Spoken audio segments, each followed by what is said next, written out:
Hi hello welcome to Tamil movie reviews. இன்றைக்கி நம்ம எந்த படத்தை பற்றி பார்க்க போகிறோன்னா, ஒரு பேன் இண்டியன் மசாலா ஆக்ஷன் மூவின்னே சொல்லலாம். ஸோ இந்த ஃபர்னிச்சர் ஆனால் உடைக்க வேணாம் அப்படின்னு தான் இருந்தேன். பட் ஆனால் எல்லோரும் உடைச்சிட்டாங்க. சரி, ஓகே அப்படின்னு சொல்லிட்டு நானும் பார்த்ததுனால ஓகே இப்போ நான் ரிவ்யூ பண்ணலான்னு தான் வந்திருக்கேன். ஸோ என்னோடய பர்சனல் ஒப்பீனியன் சொல்லியிருக்கேன். ஸோ இந்த படத்தை இப்போ இன்றைக்கி நம்ம பார்க்க போகிற படத்தோட பேர் வந்து பார்த்திங்கன்னா இந்தியன் 2. ஸோ இந்த படத்தோட டேரக்டர் யாருன்னா சங்கர் சார் வந்து டேரக்டராக இருக்கிறார். ரைட்டரும் அவர் தான், ஸ்க்ரீன் ப்ளே ஸ்டோரி எல்லாமே அவர் தான். டைலாக் வந்து பார்த்திங்கன்னா சங்கர் சார், ஆர் ஜெயமோகன், கபிலன் வைரமுத்து, அப்புறம் லக்ஷ்மி சரவணகுமார் இவங்களாம் வந்து டைலாக்ஸ் எல்லாம் எழுதியிருக்காங்க. அப்புறம் வந்து ப்ரொடியூஸ் பண்ணது யாருன்னா சுபாஷ் கருணாலிராஜா, அப்புறம் வந்து உதயநிஷ்டன், அதாவது லைக்கா ப்ரொடக்ஷன்ஸும் ரெட் ஜெயின் மூவிஸும் வந்து பண்ணியிருக்காங்க. அப்புறம் வந்து சினிமாட்டோகிராஃபி வந்து ரவிவர்மன், எடிட் பண்ணது வந்து ஸ்ரீகர் பிரசாத் வந்து பண்ணியிருக்காப்புல. ஸோ இதில் கேஸ்டிங்ஸ்லாம் நம்ம வந்து பார்த்துடலாம். கேஸ்டிங்ஸ்லாம் வந்து பார்த்திங்கன்னா சேனாதிபதி அவங்க கமல்ஹாசன், அப்புறம் பிரியபவானி சங்கர், அப்புறம் நெடுமுடி வேணன், காஜல் அகர்வால், ரகுல் பிரீத் சிங், சித்தார்த், மார்க் பென்னிங்டன், அப்புறம் வந்து ஆதர்ஷ் ஷாஷ், அப்புறம் குல்ஷான் குரோவர், எஸ்ஜே சூர்யா, மனோபாலா, டெல்லி கணேஷ், பாபி சிம்ஹா, காளிதாஸ் ஜெயக்குமார் வந்து தண்ணி கேன் போட வந்திருக்காப்புல. அப்புறம் விவேக் சார் நடிச்சிருக்கார், நம்ம மறைந்த விவேக் சார், சமுத்திரகனி, யோகி பாபு, அப்புறம் வந்து ஜார்ஜ் மரியன், தம்பி ராமையா, இன்னும் ஒரு பெரும் பட்டாளமே வந்து இந்த படத்தில் வந்து நடிச்சிருக்காங்க. ஸோ அப்புறம் முக்கியமாக வந்து இந்த நண்டு ஜெகன் இருப்பார் இல்லையா, அவரும் வந்து இந்த படத்தில் வந்து நடிச்சிருக்காப்புல. இந்த படம் வந்து என்ன சொல்லுதுன்னா, ஒரு 3 யூடியூபர்ஸ் வந்து தன்னை சுற்றி நடக்கிற தமிழ்நாட்டை சேர்ந்த யூடியூபர்ஸ் வந்து தன்னை சுற்றி நடக்கிற ஊழல்களை வந்து எதிர்த்து கேள்வி கேட்குற மாதிரி சோஷியல் மீடியாவில் வந்து போஸ்ட் போடுறதும், அதே மாதிரி வந்து அதுக்கேற்ற மாதிரி அனிமேட் பண்ணி வீடியோஸ்லாம் போடுறது வந்து ஒரு வேலையாக வச்சுருந்தாங்க. ஸோ அதுலேருந்து வியூஸும் சம்பாத்தியமும் வரும். அது ஒரு ஒரு ஒரு சோஷியல் மெசேஜ் உள்ள ஒரு சோஷியல் கருத்துள்ள ஒரு 3 பேர். அது பிரியா பவானி சங்கர், நண்டு ஜெகன் அண்ட் சித்தார்த்து.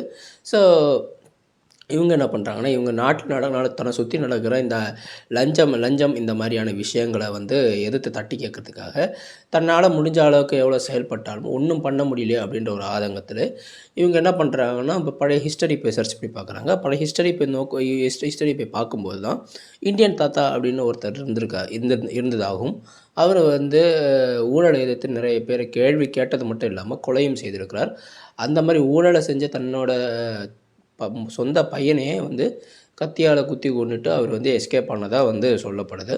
ஸோ இவங்க 3 யூடியூபர்ஸ் என்ன நினைக்கிறாங்கன்னா, 1900, 2000 இந்த சமயங்கள் நடந்த இந்த மாதிரி ஒரு விஷயத்தை செஞ்ச இந்தியன் தாத்தாவை வந்து திருப்பி கொண்டு வந்தால் தான் இவனுங்களாம் திருந்துவானுங்க, இல்லைனா திருந்த மாட்டானுங்க சொல்லி கம்பேக் இந்தியன் அப்படின்ற ஒரு ஹேஷ்டேக் மூலிமா இந்தியன் தாத்தாவை கொண்டு வந்துட்டாங்க. வந்ததுக்கப்புறம் அது என்ன ஆச்சு, இவங்களோட பர்சனல் லைஃப்பில் எந்த மாதிரியான பாதிப்புகள் உண்டாச்சு, இவங்கள சுற்றி நிற்கிற என்வாயர்மெண்ட்டில் மொத்த அந்த சூழ்நிலைகள் எப்படி மாறப்பட்டது, இந்தியன் தாத்தா வந்ததுக்கப்புறம் மொத்த சமுதாயத்துக்கு என்ன மாதிரியான ஒரு தாக்கத்தை ஏற்படுத்திச்சு அப்படின்றது தான் இந்த படத்தோட மீதி கதை. ஸோ இப்போ நம்ம படத்தோட விஷயத்துக்கு நம்ம போயிடுவோம். இப்போ ரிவ்யூக்கு நம்ம ஃபுல்லாக போயிடுவோம். அதாவது நம்ம விஷயத்துக்கு நம்ம போயிடுவோம். அதாவது இவர் வந்து ஊழலை ஒழிக்கிறதுக்காக ஒருத்தரை தான் நம்புகிறார். யார்? இந்தியன் தாத்தான்ற ஒருத்தர் தான் இந்த 3 பேர் நம்புகிறாங்க. அதாவது அந்த 3 பேரால் தன்னிச்சையாக செயல்பட முடியாமலும் 120 கோடி மக்களாலும் தன்னிச்சையாக செயல்பட முடியாமல் யாரையோ ஒருத்தரை எதிர்பார்த்து வந்து நிற்கிற மாதிரி தான் இந்த படம் வந்து போகுது. அதே சமயத்தில் ஊழலை எதிர்க்க நல்ல நல்ல காரியங்களும், நல்ல எப்படி சொல்கிறது, ஒழுக்கமாகவும் கட்டுப்பாடும் நேர்மையும் தவறாத ஒரு மனுஷன் வந்து கள்ள பாஸ்போர்ட்டில் தாய்லாண்டா அங்கேருந்து இங்கே இந்தியாவுக்கு வராரு. அப்போவே வந்து முடிஞ்சு போச்சு, பிரேக் ஆகிடுச்சு படம். அப்புறம் வந்து பார்த்திங்கன்னா, இந்த படம் வந்து எதை நோக்கி போகுதுன்னு நமக்கு தெரில. அதாவது ஊழலை ஒழிக்க வந்த இந்தியன் தாத்தாவா, இல்லை வறுமக்களை கிளாஸ் எடுக்க வந்த வறும தாத்தாவா அப்படின்ற மாதிரி தான் நமக்கு தோண ஆரம்பிச்சிருச்சு. ஒவ்வொரு வர்மாவையும் ரொம்ப எக்ஸ்பிளைன் பண்ணுறாரு. நாட்டின் நரம்பில் போய் அண்டு இடுக்கெல்லாம் போய் உங்கள் ரத்த குழாயில் வெடித்து செதறி, என்னது தேவையே இல்லையே. சும்மா வந்துட்டு அதாவது கையை சுழட்டி அடுக்கில் கையை வச்சு இடுக்கில் கையை வச்சுன்னா பொண்ணாக மாறிடுவாங்களாம்.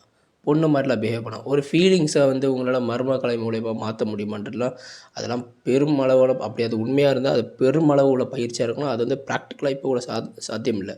அது நிறைய சார்ஜஸ் சாரி ஹார்மோனல் சேஞ்சஸ் அது இதுன்னு நிறைய இருக்கும். அது வித்தின் அ மினிட் வந்து ஒருத்தர் அப்படி டக்குன்னு மாற முடியாது. அதே மாதிரி வர்மக்கலை மூலமாக வந்து குதிரை மாதிரி ஓடுறது இதெல்லாம் வந்து எவ்வளோ கிரிஞ்ச் மேக்ஸாக இருக்கும். ஸோ இவங்களுக்கு வந்து அந்த சினிமாவில் என்ன நிரப்பணும் அப்படின்னு தெரியாமல் வர்மக்கலையை மட்டும் பிடிச்சி வச்சு தொங்கியிருக்காங்க. அப்புறம் உடம்புல இருக்க தண்ணிலாம் வற்றி போயிடும் அப்படின்னாங்க. சரி அது ஓரளவுக்காச்சு நம்பலாம். அந்த வர்மக்கலை இந்த படத்தில் அந்த வர்மக்கலை கான்செப்டில் அது ஓரளவுக்கு நம்ம நம்பலாம். அதாவது வந்து உடம்புல இருக்க தண்ணிலாம் வற்றி போயிடும், வாயில் எச்சிலாம் வந்துருக்கும் அப்படின்னு. ஓகே, அது வந்து ஓரளவுக்கு நம்பலாம். மற்றபடி இந்த குதிரை மாதிரி ஓடுறது, பொண்ணு மாதிரி நடக்கிறது, கையை சுழட்டி அங்கே இங்கே கையை வச்சோன்னா எதிராளி வந்து டக்குன்னு பொண்ணாக மாறிடுவாங்களா, டக்குன்னு குதிரை மாதிரி ஓட ஆரம்பிச்சிடுவாங்க. இப்போ கையை மாற்றி சுற்றினா என்ன ஆகிடும், டிரான்ஸ்ஜெண்டர் ஆகிடுவாங்களா. கையை மாற்றி சுழட்டினா என்ன ஆகும், டைனோசர் மாதிரியும் பூனை மாதிரி நடக்க ஆரம்பிச்சிடுவாங்களா. சத்தியமாக படத்துக்கு தேவையில்லாத விஷயங்கள் தான் ரொம்ப அதிகமாக இருக்குது. அதே மாதிரி வந்து கேலண்டர் சாங்னு சொல்லிட்டு ஒரு வெளிநாட்டு பொம்பளையை வந்து ஆட வச்சாங்க. எதுக்கு ஆட வச்சாங்கன்னே தெரியல. படத்துக்கு அதுக்கும் ஒரு மயிர் சம்மந்தமும் இல்லை. கேட்டால் ஆடம்பரம், பிரம்மாண்டம், இதுதான் பிரம்மாண்டம். சும்மா வந்து தேவையில்லாத நிறைய கிரிஞ்சு மெகா மேக்ஸ் ஆன விஷயங்கள் பலதும் இதில் இருக்குது. அதே சமயத்தில் இந்தியன் தாத்தா வராரு, ஒவ்வொரு ஸ்டேட்டில் இருக்கிற ஒவ்வொருத்தனை மட்டும் பெரும் பணக்காரனை மட்டும் பிடிக்கிறார். ஆனால் தமிழ்நாட்டில் அவர் காணும். ஏன் பயம்? யாரோட ப்ரொடக்ஷன் தெரியுதில்ல, அதான் அந்த பயம். கூட்டணி வேறு, ஒன்றும் பண்ண முடியாது.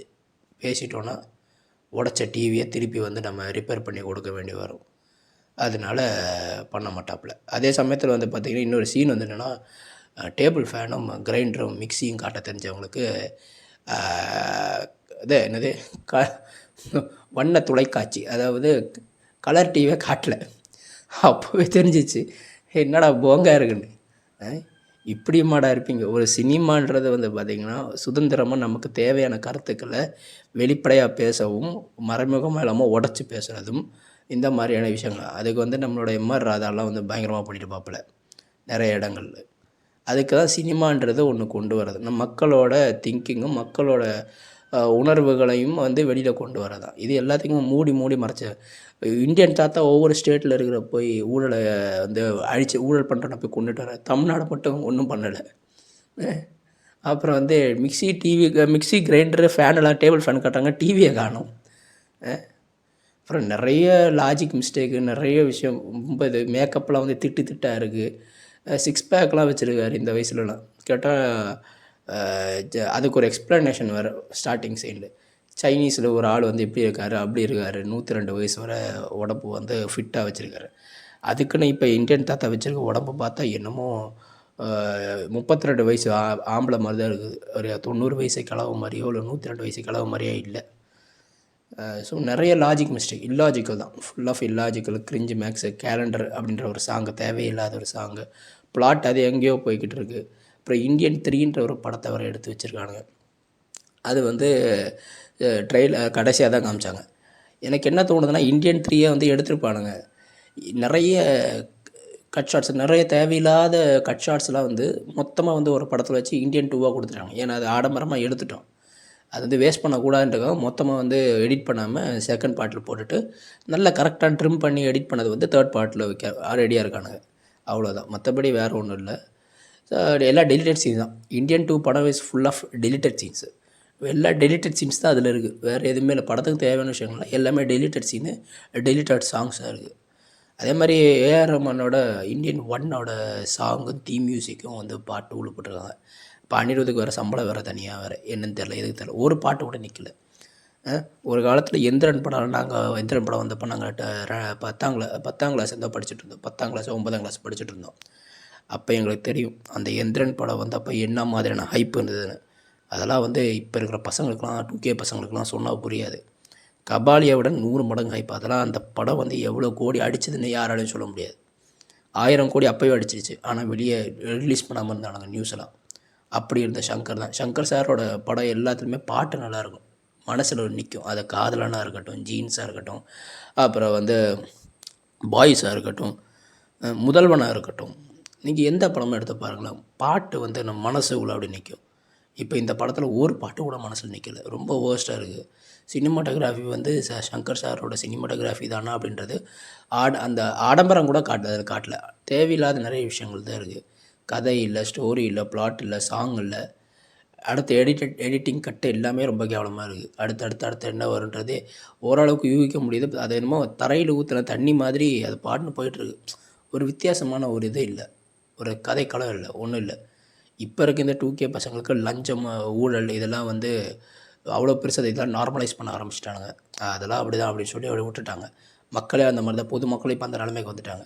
ஸோ அதை நீங்கள் வந்து ஒரு குற்ற உணர்ச்சியாக காட்டணும், அப்படி நினைக்கிற மக்களையும் குற்ற உணர்ச்சியாக காட்டணும். இந்த ஊழல் லஞ்சம் குற்றம் அப்படின்றத இந்த ஜெனரேஷனில் காட்டுறது அது எவ்வளோ மிகப்பெரிய சவால் அது. அதில் ரொம்ப தோல்வி அடைஞ்சிட்டாங்க என்னை பொறுத்த வரைக்கும். ஸோ என்னை பொறுத்த வரைக்கும் எல்லாமே ஒர்ஸ்ட், பிலோ ஆவரேஜ் தான். பிலோ ஆவரேஜ்னு சொல்கிறத விட அது என்னால் நம்பவே முடியல. சங்கர் சார் படம்லாம் இப்படி பிலோ ஆவரேஜாக இருக்கிறது. ஸோ பாட்டு, சாங்கு, மேக்கப்பு, டயலாக்ஸு, ரைட்டிங்ஸ் எல்லாமே பிலோ ஆவரேஜ் தான். ஸோ என்னை பொறுத்த வரைக்கும் வந்து தேட்டர்லேயே ஒன்ஸ் தான் பார்க்கணும். தேட்டரில் ஒன்ஸு, ஓடிடியில் ஒன்ஸ், அதுக்கு மேலே எவனுமே பார்க்க மாட்டான். அதாவது இருக்கிற எல்லா டெலிட்டட் சீன்ஸும் அதில் ஃபுல்லாக நிரப்பி வச்சுருக்கானுங்க. ஸோ என்னை பொறுத்த வரைக்கும் வந்து பார்த்திங்கன்னா 5க்கு வந்து 2.3 கொடுக்குறேன். தேங்க்யூ.